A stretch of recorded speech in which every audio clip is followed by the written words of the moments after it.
Thank you for tuning into Abduction, Victim to Survivor. My name is Abby, and I am your host for today. My podcast is about family abduction and the stories of those who've lived through it. Their stories are filled with pain, hope, and resilience. I'm very passionate about dispelling the myth that when a child is taken by a parent or family member, it's okay. You will see from the personal stories shared here and from the experts that it is not okay. You'll learn about the harm it causes to the abducted children, the searching parents, and of course, to those who love them. I do my best to create a safe space for people to share heartfelt, painful, and difficult conversations to help you understand family abduction and show those with lived experience that they are not alone. This is personal for me because my son was abducted from me and from his entire life when he was 10 years old. I want to emphasize that time is of the essence when it comes to recovering abducted children. The longer they remain missing, the more pain and trauma the children will experience. But today, I am so excited because I have a very dear friend, Gary Gardner, as a guest today. I was so happy that he agreed to be a guest on the podcast. Gary and I go back a long time through the National Center for Missing and Exploited Children.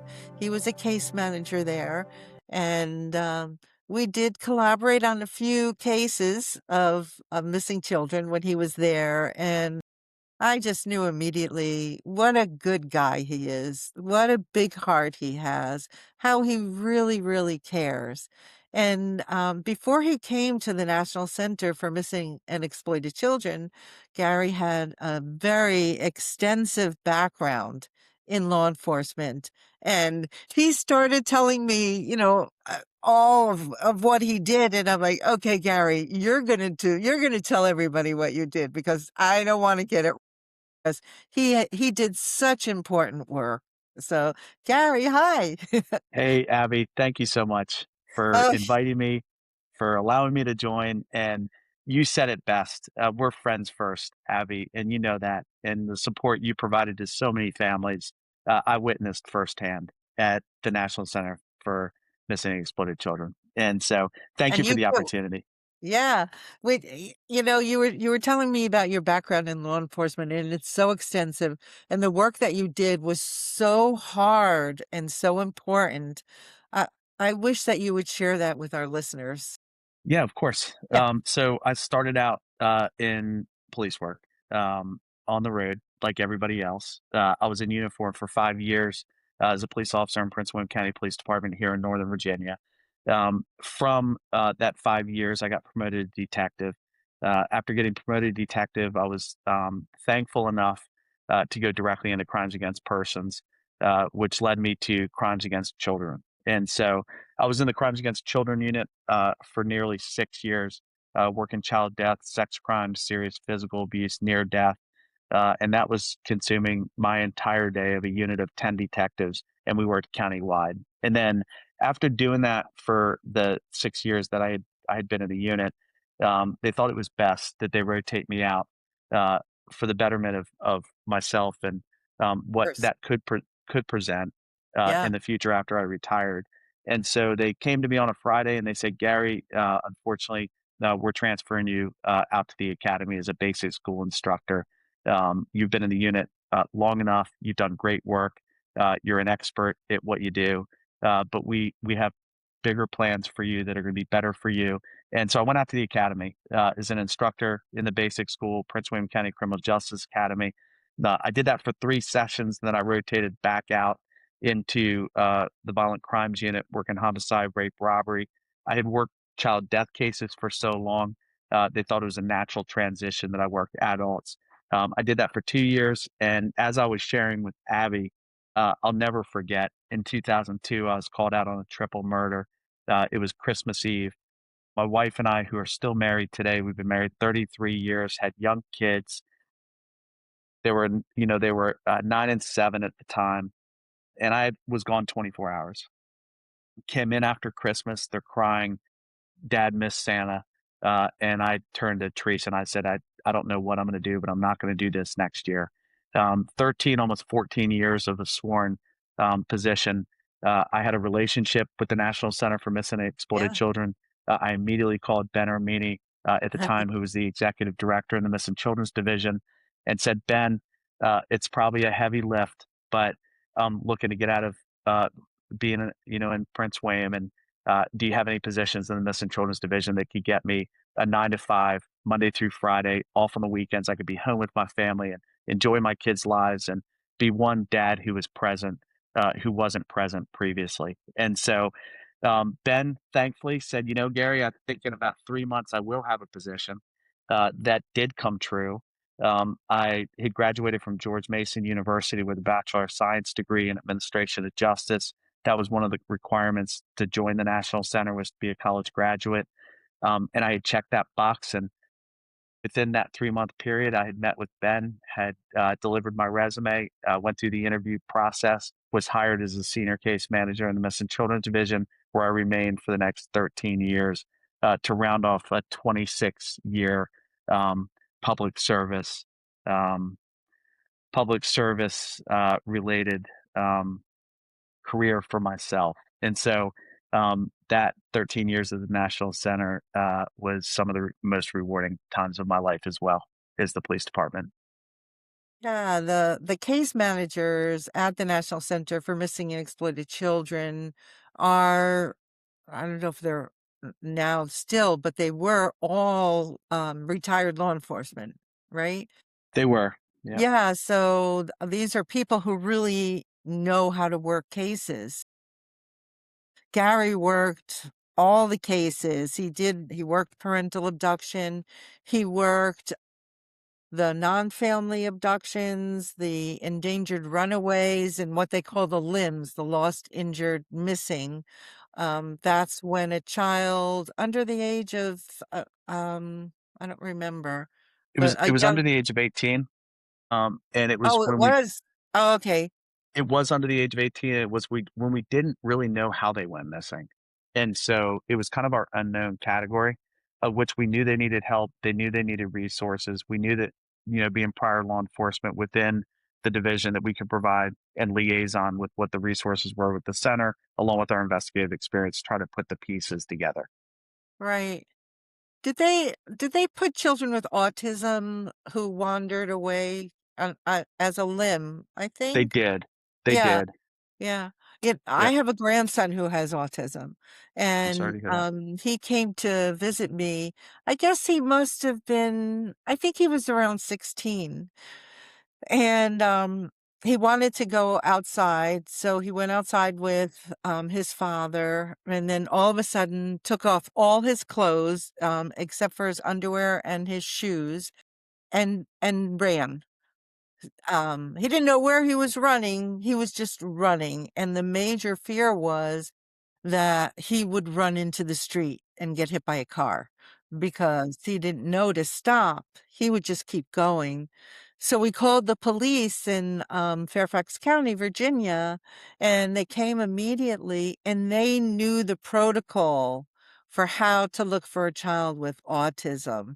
And it was truly just amazing because I know that they were taught by National Center on But yeah. on the protocol and what to do, and, I was so grateful. They did find him. They even had helicopters, But yeah. looking for him, and they took it very seriously. I know just like you took every single case seriously, and you probably had a lot of frustrations with the family abduction cases where there were probably so many challenges with law enforcement and legal issues, and I would love for you to share some of that with our listeners.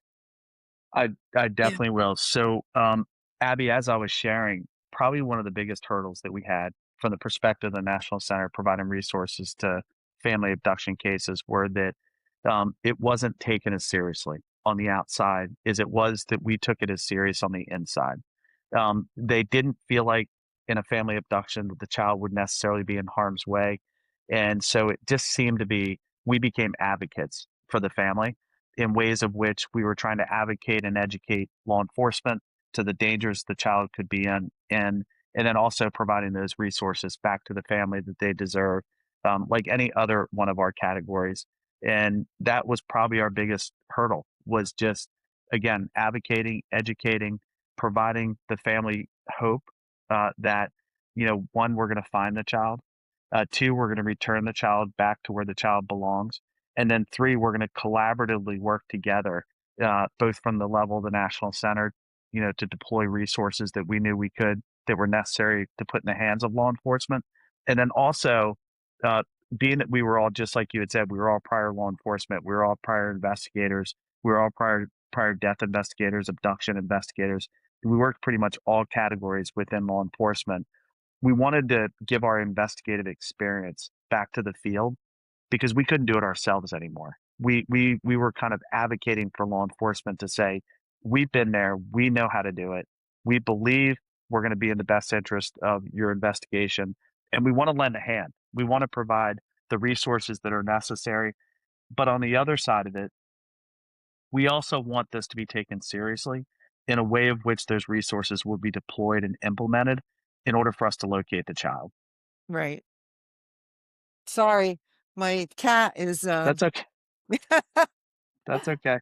yeah, he's my Velcro cat. Yeah. Yeah. So, it's so wonderful that you and the other case managers and, the folks at NCMEC take it seriously. Because I know when my son was missing there was so many walls and so many challenges and so many no's, so many more no's that, we can't help you. And that's what you did. You helped people and you would liaise with law enforcement and We what kinds would. of things did you do on those cases? So the very first thing we do is, one, we'd identify that they were in the system properly. They were listed in NCIC as a missing person, as one that was endangered, as one that was one with somebody who didn't have the rights to take them. And then from there, we were creating a poster. Getting that poster out, getting it as far and as wide as we could distribute it, to get it in front of the eyes of the people, outside of the police department, outside of the local area, outside of the National Center for Missing and Exploited Children, in any areas that we believed the child would likely be. And so as we started to get leads back into our call center, we were liaisoning in the Missing Children's Division between the lead database system they currently have, along with any other resources we could provide, like Team Adam, on the ground, getting resources in place, of which we had retired law enforcement that worked on behalf of NCMEC, on behalf of NCMEC, in a way of which we're providing the resources, but also the investigative experience on site. So for us, it was Team Hope. Abby, you were a big part of that, knowing that we worked 14,000 cases in my 13 years at the National Center. And for me Wow. Oh my gosh. it was a big number, and, Yes. and so for me, I felt like being a case manager and being, the one who is entrusted with directing on behalf of the families, on behalf of the guardians, on behalf of law enforcement, what was going to be in the best interest of that particular case. I knew that I needed other support and other resources from other divisions within the National Center Right. that would allow the parents to continue believing and hoping that their case was going to be resolved. And so reaching out to you at Team Hope and you reaching out to the parents were a humongous help to us, saying, this is something that I can't do, that Abby can do, and I want to put you in touch with Abby directly. And I also want to put you in touch back with law enforcement. I want to talk to law enforcement. I want to talk to Abby. I want to talk to the forensic services division, to make sure that the poster is exactly what it should be, in order to get it distributed through the Missing Children's Division out to our network partners. I want to be the one to talk to Team Adam, to let Team Adam know that it's a case of which we believe it qualifies. We need them paired up on site with law enforcement. And then I'm liaisoning with Team Adam from the Missing Children Division in Alexandria out to the locality, and then areas beyond of where our leads are driving, for us to be able to, again, safely recover the child. And so there was kind of a lot of networking that was going on in a short amount of time, but was being done with a lot of different divisions and a lot of different people. Yeah. And for our listeners who aren't familiar, maybe you can tell them more about Team Adam. They're more boots on the ground kind of a team. They are. Yeah. They're exactly that. So they're retired law enforcement, investigative experience. They're back within the National Center for Missing and Exploited Children in our division, the Missing Children's Division, within a branch of the Missing Children's Division being Team Adam. And what we deployed Team Adam on were the more serious cases, of which we needed somebody on the ground, directly in the command post, directly in front of law enforcement, so that our resources that law enforcement was uh, either requiring, desiring, willing, whatever that looked like, we didn't want to do it through the phone. We didn't want to do that electronically. We want to do that face to face. And so, what Team Adam did for us was put the investigator directly in front of the other investigator, of which we could deploy our resources face to face on site within the command post to immediately benefit whatever that case represented. So that's what Team Adam did for us. A lot of like-minded people, Abby, quite frankly, because we were all on the other side of it together, but just in different states. And now I was out of Alexandria in the Missing Children's Division in a way of which able to direct law enforcement on the ground through Team Adam. And so it was a huge benefit to us and the families. Yeah, and I think also a benefit to that law enforcement agency, whatever that police department, whatever it was, because they had the department had all of these different cases that they had to work on, but Team Adam could come in and just exclusively work on that missing child case and provide support and assistance to that local police agency. Right? Yeah, it Yeah. worked out really well in the long-term missing cases that you just referred to, where those cases seem to be in a position of which uh, time wasn't being allocated any longer. And so, just like you mentioned, Abby, Team Adam would go in, they'd work timelines, they'd review cases, they'd review evidence, they'd review interviews, they'd review transcripts, they'd review court hearings, all of it to be able to say, we know you've allocated your time elsewhere, but we don't want to forget this case. We want to make sure this case is still moving forward in a way of which it could be solvable and we could make the recovery in the future. And so we're going to take that heavy lift off of you. And as much as you're willing to provide, we're going to evaluate. And then whatever we can do that we believe is going to be in the best interest of that case, we're going to provide for you because you are the ones who are in control. It's your case. It's your decision. It's within your locality. And we were supporting them in a way of which I think otherwise, Abby, I think in a lot of different cases, they were on the shelf. They weren't being looked at all. And this was a good, fresh look with a different set of eyes, with different experience or similar to be able to bring back and solve cases that ordinarily might not have ever left the shelf. Yeah, that's the National Center has a um a long-term case. I don't they don't call them cold cases. I think it's Long term missing. long-term cases, Yep. long-term Long term missing. They missing have cases. a unit dedicated just to that. And because there's so many, and with the family abductions too, there are so many where the children are missing for so many years. It feels like a lifetime, and like grandparents pass away without even knowing where their grandchildren are, and um, it's a huge problem. It really It it is. It is. yeah, And that specific unit, I still have a really good friend that I worked with in Prince William County Police who's still within that unit today, and that's Rich Leonard. And so Rich and I collaborated on a regular basis. yeah, Me from the opposite side of long-term missing cases, him directly involved in long-term missing cases, cases that I had been working that I was transferring over to his unit in order for us not to ever give up. And so Rich along with Ray Harp, who's still there. Yeah. just do an amazing job Yeah. coordinating those long-term missing cases so that we don't ever lose hope. Yeah. And Gary, you had mentioned Team Hope. So for our listeners, if maybe this is the first episode they're tuning into, Team Hope is a program of the National Center for Missing and Exploited Children, volunteer-based peer support network.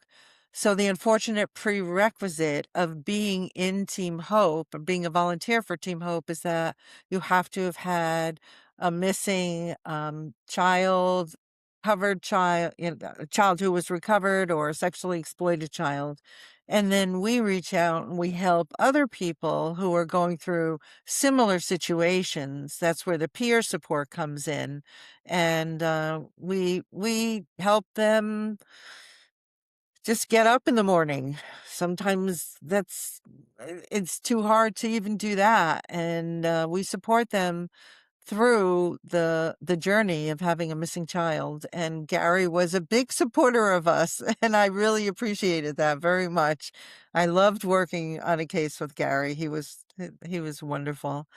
What were some of the challenges that you had with the family abduction ones? The one of the bigger challenges for me was when it crossed state lines and it went internationally. And we had an international center for missing and exploited children, but didn't do what we did as we did it. And so probably one of the biggest challenges for me was when the investigation started tracking to it leaving our country and going internationally. That was when we had to start getting the federal agencies involved. And they did that really quickly, in order to get us into a space of which we could investigate further outside of the state or outside of the locality or outside of the country. And so, Abby, when you mentioned family abduction, specifically family abduction cases within that category, that was one of my biggest challenges. And actually, one of our biggest fears was that that child would no longer be in our country and would be taken to another country, of which now we had the challenge of liaisoning with the federal agencies to be able to get the cooperative, um, agreements in place. And what those agreements look like, we often didn't know ourselves because we weren't on that side of it. We were always local law enforcement deploying resources within either our county or city or state. And so it got really complicated. What could we do? What couldn't we do? What resources did we have? What resources do we not? Transportation across state lines is one thing. Transportation outside of our country is completely separate. And so that was one of our biggest challenges. The other bigger challenge to me was the um, sometimes the timeline in communication is really just trying to put together, where this all started. How did it get to the point of which the child went missing? Where would the child have gone and who would the child be with? And are there other family members involved that are assisting the one who took the child? And so we really got into a really complicated matrix of, is the child truly with the abducting parent? Or is that abducting parent being assisted by others? And so, so we kind of had to, it was almost like a family tree that I had to work out to say, who's the most likely person that this abductor would be in contact with? Is it a cousin? Is it an aunt? Is it an uncle? Is it a brother? Is it a sister? Is it another family member that we don't know about who lives in another area, state, county, city, country? And so those became really complicated because we didn't want to believe that the child was just with the abductor. We had to consider and think outside the box to say, could that child have been passed along to somebody else with a reunification of the abductor at some point in the future, but not knowing when that would happen or where that would happen? And then, how can we connect? Was it pinging cell phones? Was it getting bank records? Was it pulling IRS reports? Was it pulling DMV records? Trying to get into a position of which we could get law enforcement boots on the ground to start interviewing those individuals who would likely have been in contact with either the child or with the abductor themselves. And so those were some of the most complicated matters that I had worked with, relying upon what I used to do myself, with being sworn, to what now I'm hoping we can import upon other sworn members who are entrusted to investigate further. the National Center has access to statistics and to information that local law enforcement may not have access to. So they rely on the National Center, on the case managers like you, to help them with that information, with the investigative part of it, right? Yeah, Uh, statistics became really important. That's a great point, Abby. They law enforcement didn't have that. And so we statistically would have the data, and it was all data driven from our case analysis division, who were mhm, extremely skilled and talented analysts who would put that data together for us to say, what is the most likely scenario based on other cases that we've solved? What do those statistics look like? And so then we were able to share that from the missing children's division from the case manager level with local law enforcement to say, okay, that's the direction I think we need to go in. If those cases were solved in a way of which this is what happened, and the case analysis division was able to put together a timeline that got to from point A to point B, point A being the time the child went missing to point B being the child being recovered, then we want to explore that in our own case, knowing that statistically that might be our clearest path. And so we worked really hard with our case analysis division to put those statistics together. And we, as case managers, we were actually assigned, and Abby, I know you know this and you remember, we were actually assigned analysts. And we worked directly with an analyst on our team to make sure that we were in constant contact with the analyst and the um, in that division in and of itself. If that analyst was out, then there was another analyst who was chipping in order for us to cohesively get that information to law enforcement right away. mhm, yeah. That's a lot. It That's a is. lot. You did, oh my gosh, so much and worked so hard on these cases. And I know there were so many frustrations because, if you have two people who are still married and one of them takes the child, it's so hard to get anything judicially. And then if you can't, then law enforcement can't help you because certain things have to be in place for law enforcement to take the case and work the case. Right. Yeah. Working with the attorneys and Mhm. working with the legal community, Yeah. to get a better understanding of exactly what rights they had, what rights they didn't.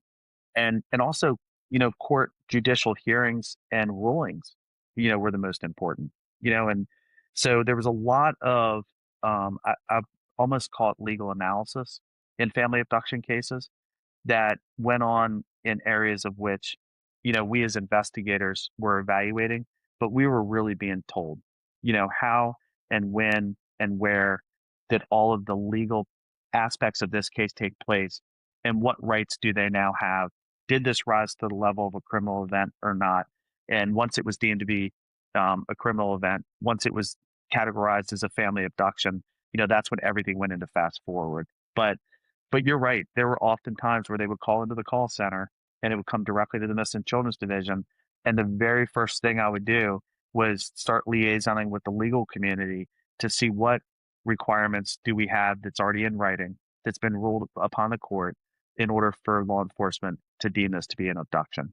So that was kind of part of our initial analysis of the case. Yeah.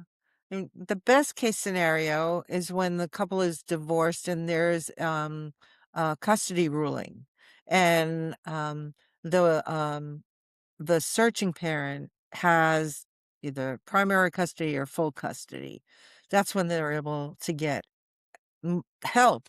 But when there's no custody agreement, it's almost impossible for the parent to get help. Yeah. Those were the most frustrating cases when you were explaining to a parent who's asking for help, who knows that they don't have their child, somebody who they believe has the child who doesn't have the rights to have had the child, and they're asking, what is our next step? Where do we go from here for my child to come back to its rightful place? And sometimes we couldn't get there. It really depended on the legal community to guide them in a way of which we had the legal rights to deem them to be an abduction from our perspective. And then NCIC, was a big part of that. Once they were entered into NCIC, the National Crime Information center that would automatically link to a police report, would automatically link to an abduction, would automatically link to us deploying resources in ways that we did best in order to help the family the most. But until that happened, they were still asking for help, looking for help, not knowing if they could get help. And, it was just really challenging in cases like that where and time, Abby, I know you know this too, but time is always of the essence for Yes. us. And so, being that time is of the essence, we were doing everything we could as quickly as we could to be able to get it to where we knew we could help. And so, and sometimes it took longer, unfortunately, in cases of which we weren't getting answers right away, we weren't getting the proper legal guidance right away, or it hadn't been to court yet, or just like Abby had mentioned, there was no custody paperwork in order to confirm and justify by a court, by a judge, as to who has the legal rights to the child or not. And so I think that too, when you ask me about frustration in family abduction cases, I can think of so many families that I worked with that just couldn't find a resolution until they were working through the legal system. Yeah, and even then, when they work through the legal system, if they do get awarded custody, then I know there's complications with having that other parent, the abducting parent, served. And if the abducting parent isn't served, there can't be a warrant for them because it said, oh, they don't know they don't have custody anymore. Hmm. That's exactly right. Yeah. It's and then service and jurisdictions are different, from jurisdiction to jurisdiction. And so where we were working with a family, say out of the state of Louisiana, and service meant that it was posted at the last place that they resided. That met the requirements of service for that particular state. But in the state of Indiana, if you were in Indiana and I was speaking to you directly, then service meant, just like Abby said, that it had to be hand delivered, had to be held by the person of which the person would have direct knowledge. And so every state was different. And that was also somewhat of a frustration for us, is to have to put them back in touch, with the legal entities of the process to say, I don't, what I'm being told, I don't know if direct service was made. And therefore, they wouldn't know the legal paperwork that you had filed was actually what they have to abide by. And so, us walking them through and putting them back in touch with the different entities of the process became really important. Yeah, and that could take months. It's like TV really does a disservice because on these Law and Order and all these different programs, if a parent takes a child within an episode, they get their child back. And it's not like that. I mean, I wish it was like that. That would be wonderful, but there's all these complications and it's just not like that, and it causes so much frustration for the searching parent because they say, "Well, you can do this and you can do that because I saw it on TV," and no, it doesn't work that way. No, it doesn't work that way at all. In fact, you hit the point that I just thought of in my mind as to how we organize these cases. And one of the emphasis, to make your point, is that I used to look every morning, I used to look at our log, and our log had a variety of different categories of different children that were missing under different circumstances. And just like Abby said, all different times. And we had a reporting requirement for each one of those cases, myself and my assistants. And so as I looked at some of those, there were children who had been missing for a day. There were children who had been missing for a month. There are children who have been missing for a year. There have been children who have been missing for years. And then what threshold did we then turn it over to our long-term missing case unit? And at what time do we believe that we've done all that we could do? Just like Abby said, in way of which we provided all the resources in order for the child to be found within time being the essence, the shortest amount of time possible.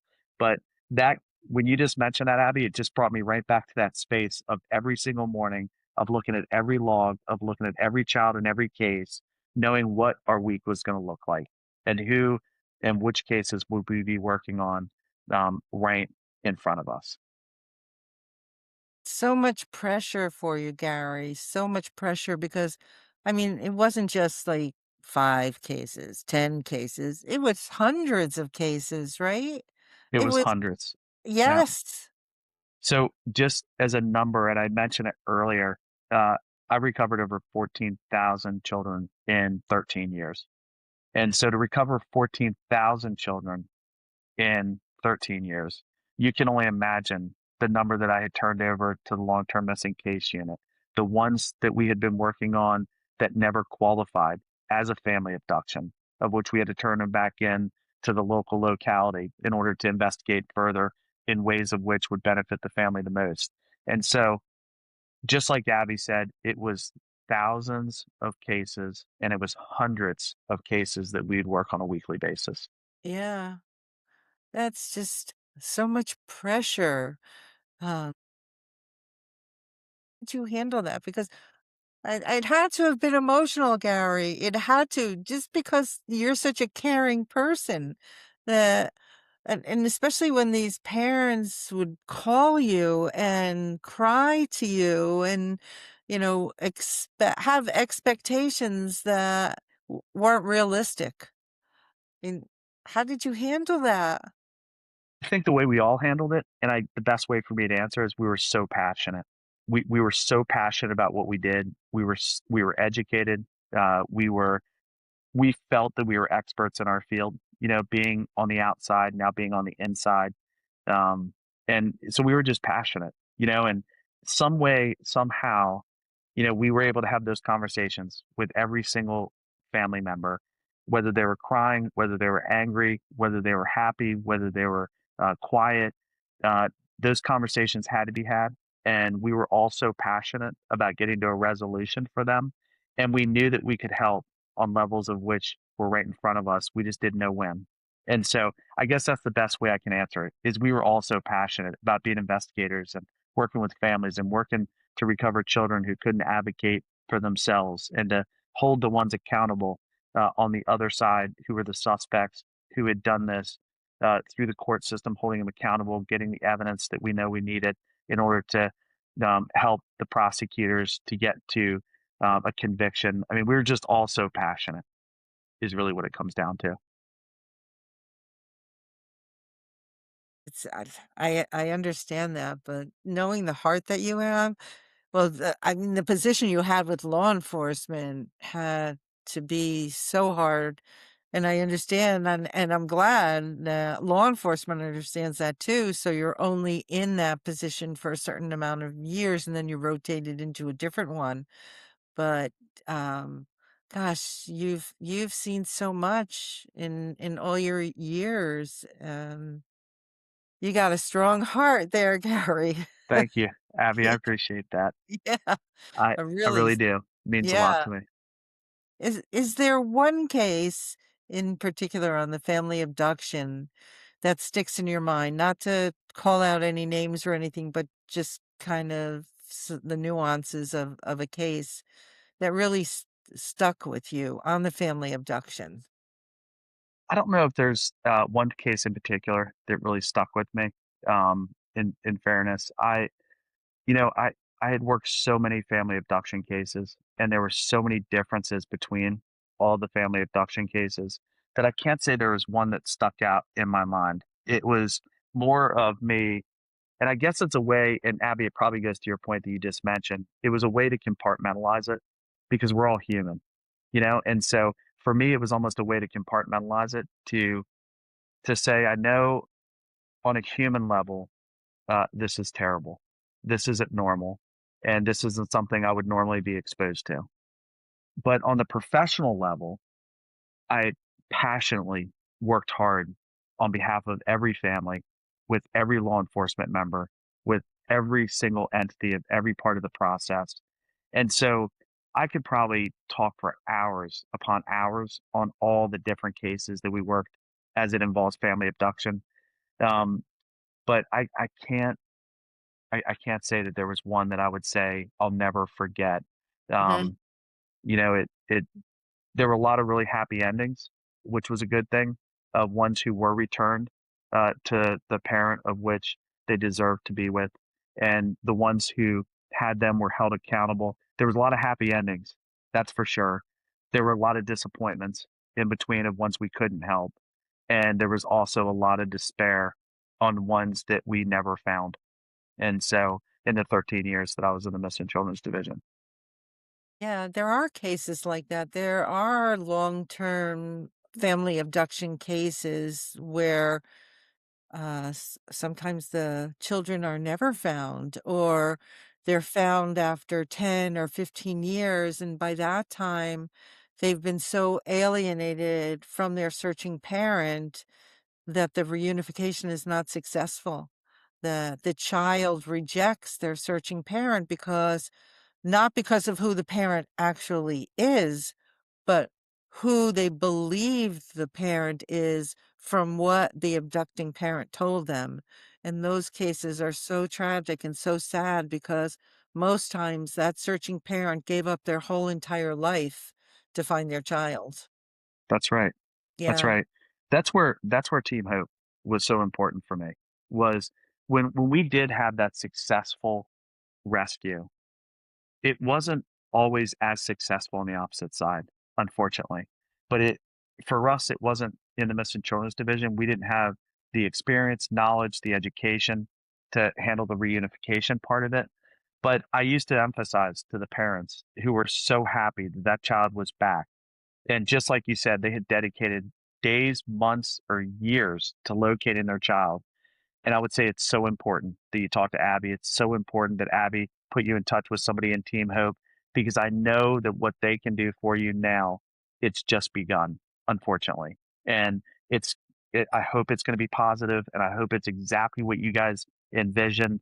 But just like you said, it isn't always. And there's a lot of things that need to be worked through when the child is found in a way of which they've been missing long term, with a parent who has now been charged and headed for the judicial system.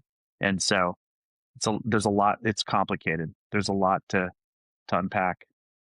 It is, it's complicated, it's messy, it's heartbreaking, for all parties, really, and yeah, um, but I have one question I wanna ask you, and I forgot to tell you that I was gonna ask you this, so I'm sorry for putting you on the spot. But what is the one thing that you wanna leave our listeners with? What do you want them to know? What's the most important thing about family abduction or your work? Probably the most important that I want everybody to know about family abduction is treat each case seriously. Know that you're giving the child the best opportunity in a family abduction, and don't cast any type of opinion as to one way or another. Let all of us who do this every day, who do it best, who have the resources to benefit the child and the families, deploy what we know we can and what we need to. And so for me, Abby, it's, please don't cast any judgment, don't cast any opinions. Just report it immediately and put it in the hands of law enforcement, and put it in the hands of the National Center for Missing and Exploited Children. And we will do the right thing. We will put it in the perspective that we believe is in the best interest of the child. And I know we probably haven't said this enough, but it is always about the child in family abductions. We work really hard uh, on behalf of the child who can't speak for themselves. And so that's my most important message: is don't cast judgment, don't cast opinion, report it immediately, allow the professionals to do what they do best. And so if you know anything, as small as it could be very big to us. And so report every single part of it in a way of which you allow us to investigate further. That's great, but I just wanna know I just noticed you say "we." I continue to say "we." We're both retired from the National Center for Missing and Exploited Children, and we still say "we" or I, "us." I Yeah, know I've been gone since 2015, Abby, and it's almost 11 years. And can you believe we're still saying we? I I mean, know. you're exactly right. But again, it's what we did for so long. It's what we're so passionate about. And but you're right. I've been gone since 2015. I've gone into a completely different area, and for me, I'll never forget all the good work I did for 26 years. And so that's probably where the we comes from. So Gary has a cushy job now. And the only reason I say that is because it does come with its own stress, but not the stress of all the violence and horrible things that happen to children. Gary is a realtor, and he actually helped me with 2 homes. So if you're looking for a realtor and you're in the Fredericksburg area, Gary's your guy. Thank you And so much. to share my screen and show you a picture of actually 2 missing children. And it is Emily Elizabeth Lira Rodriguez and Brittany Flores. And they are both missing from Pomona, California. They were seen on September 26, 2025. Emily is 15 years old and Brittany is 8 years old. Um, if you see them, please call the Pomona Police Department at 909-622-1241 or the National Center for Missing and Exploited Children at 1-800-THE-LOST. And if you're on one of the platforms where it's just audio, I encourage you, please go to the National Center's website, missingkids.org, and look for their pictures there.